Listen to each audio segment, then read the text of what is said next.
নমস্কার বন্ধুরা, আমি তোমাদের সামনে আবার একটি রেসিপি নিয়ে হাজির হয়েছি।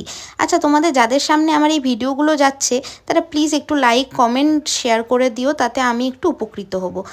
তবে এবার আমরা রান্নায় ফিরি। দেখো, প্রথমে আমি কড়াইয়ে কিছু পরিমাণ তেল দিয়ে আলুগুলো লাল লাল করে ভেজে নিলাম এবং সেই তেলেই আমি গোটা গরম মশলা, গোটা জিরে এবং তেজপাতা ফোড়নে দিয়ে আমি আগে থেকে কেটে রাখা পেঁয়াজ এবং গোটা রসুন দিয়ে দিলাম। আচ্ছা, তোমরা কে কে মাংসে গোটা রসুন আর আলু খেতে পছন্দ করো আমাকে কমেন্টে জানিও তো।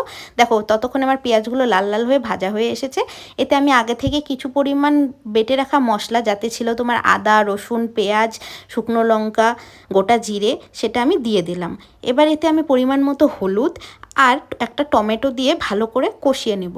হালকা কষিয়ে নেওয়ার পরে এতে আমি আগে থেকে পরিষ্কার করে রাখা মাংসগুলো দিয়ে দেব। দেখো, আমার মশলাটা কষছে। আচ্ছা, তোমাদের আমার এই ভিডিও দেখে কাদের কাদের উপকার হচ্ছে তা আমি জানি না, তবে আমার মতো যারা বাইরে থাকে, তারা যারা প্রথম রান্না শেখে, তাদের হয়তো কিছুটা হলেও হেল্প হবে। এবার দেখো, মাংসগুলো দিয়ে দেওয়ার পরে আমি ভালো করে এটাকে নাড়াচাড়া করব এবং এতে হালকা করে লবণ পরিমাণ মতো, মানে যারা প্রথম প্রথম রান্না শিখছো তারা প্রথমে অল্পই দিও। একবারে দিলে দেখা গেল কম হলে তুমি দিতে পারবে, কিন্তু বেশি হলে কিন্তু সেটাকে মানে পরিমাণে আনা খুব মুশকিল। তাই অল্প করে প্রথমে দেবে, দিয়ে ভালো করে কষানোর জন্য ঢেকে দিবে। দেখো কতটা জল বেরিয়েছে মাংসর থেকে।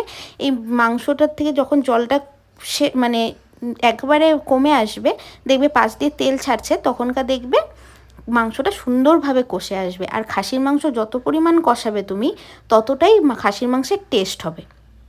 এবার দেখো, সুন্দরভাবে আমি কষাচ্ছি।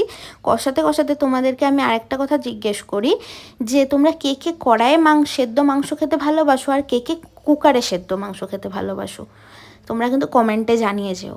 এবার দেখো, আমি সুন্দরভাবে আমার মাংসটা যখন কষে এসছে, এটাতে আমি আরও সুন্দরভাবে কষানোর জন্য কিছু পরিমাণ জল দিয়ে দিয়ে কষাবো।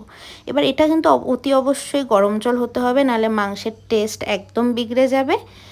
ঠান্ডা জলেও ভালো লাগে, কিন্তু কী বলতো, আবার নতুন করে মাংসটা প্রসেস হয় অনেকই, তার থেকে গরম জল দেবে বেটার অপশান। দেখো, আমার মাংস যখন কষে এসছে, আমি এতে আগে থেকে গোটা গোটা সেই রসুনগুলো এবং আলুগুলো আর কিছু পরিমাণ চর্বি আমি উঠিয়ে রেখেছিলাম, সেটা দিয়ে দিলাম।